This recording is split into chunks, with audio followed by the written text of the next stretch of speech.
Olá, sejam muito bem-vindos. Olha, todo santo dia a gente toma decisões sem ter a menor certeza do que vai acontecer, não é? Será que vai chover? Será que vale a pena arriscar naquele projeto novo?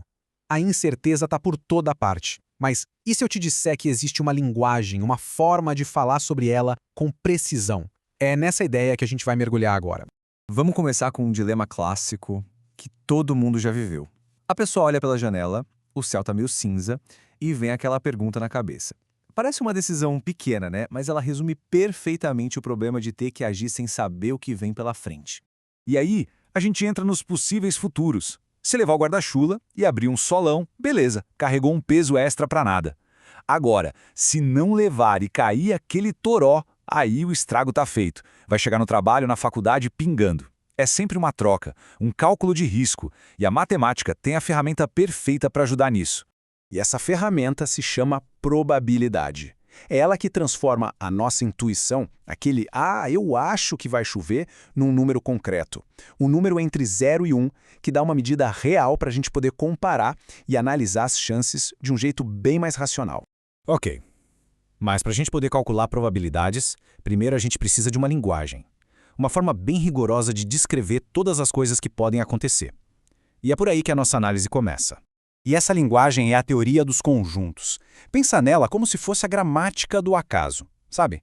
Antes de formar frases complexas sobre as chances de algo, a gente precisa entender os substantivos, que são essas coleções de possibilidades. Agora, o legal é como a gente consegue visualizar essas relações. Um conjunto pode estar totalmente dentro de outro, tipo dias de chuva dentro do conjunto maior dias da semana. Ou eles podem não ter nada a ver um com o outro, serem totalmente separados, como números pares e números ímpares. E aí a gente entra em umas regras bem poderosas, como as leis de De Morgan. Eu sei, parece um trava-língua de primeira, mas é basicamente uma regra de inversão. Ela mostra pra gente como o não se comporta quando a gente tem um e ou um ou no meio da história. E essa imagem aqui ilustra a ideia de um jeito brilhante. Aquela frase que parecia super abstrata, de repente fica intuitiva. A área cinza da esquerda, que é tudo que está fora da união de A e B, é exatamente igual à área onde o fora de A e o fora de B se cruzam. Uma imagem que basicamente prova uma lei da lógica. Genial. Muito bem, então a gente já sabe como descrever e manipular grupos de possibilidades. Mas para calcular a chance de chover, por exemplo, a gente também precisa comparar o tamanho desses grupos. Afinal, como é que a gente sabe se um cenário tem mais opções que outro? Para entender isso, pensa numa festa de São João.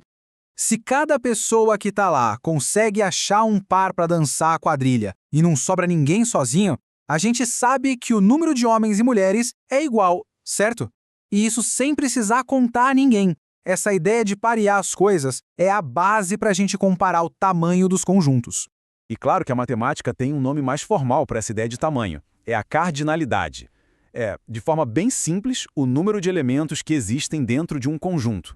E esses conjuntos vêm em diferentes sabores de tamanho. Existem os finitos, que são aqueles que a gente conseguiria, pelo menos em teoria, contar até o final.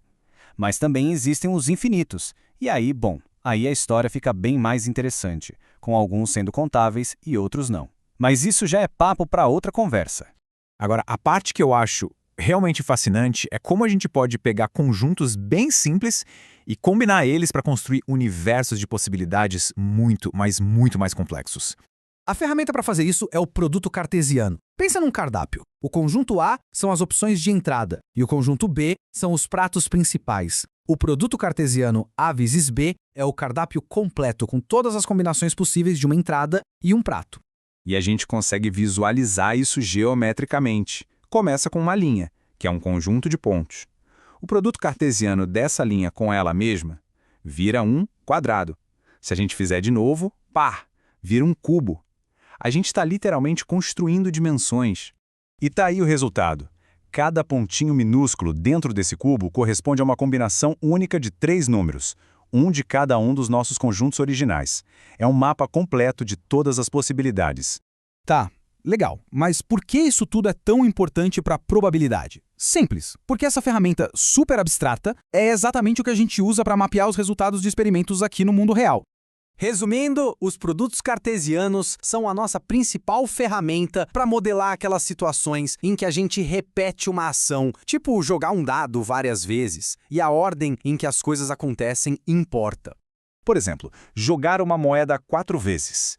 O conjunto de todos os resultados possíveis, o que a gente chama de espaço amostral, é o produto cartesiano do conjunto cara-coroa por ele mesmo 4 vezes. Isso vai gerar todas as sequências imagináveis, de cara-cara-cara-cara até coroa-coroa-coroa-coroa. O mesmo raciocínio vale para dados. Jogar um dado 2 vezes é, matematicamente, a mesma coisa que jogar 2 dados de cores diferentes de uma vez só. Nos 2 casos, o nosso espaço amostral vai ter 36 pares de resultados, começando em 1,1 e indo até 6,6. E essa ideia não para por aí. Ela escala para cenários bem mais complexos. Pensa numa corrida com 8 cavalos. A gente pode usar esses mesmos princípios para mapear todas as ordens de chegada possíveis, do primeiro ao 8º lugar. E quantos resultados são? Se prepara, 40.320. É o fatorial de 8. Esse é o tamanho do nosso universo de possibilidades para essa única corrida. É um número gigantesco. O que nos leva à pergunta final. Agora que a gente já sabe como mapear e contar todos os resultados possíveis, desde a dúvida do guarda-chuva até uma corrida de cavalos, como a gente usa isso para calcular a chance de um resultado específico acontecer? Como a gente transforma esse mapa de possibilidades numa previsão útil? Bom, esse é o próximo passo na nossa jornada pela linguagem do acaso.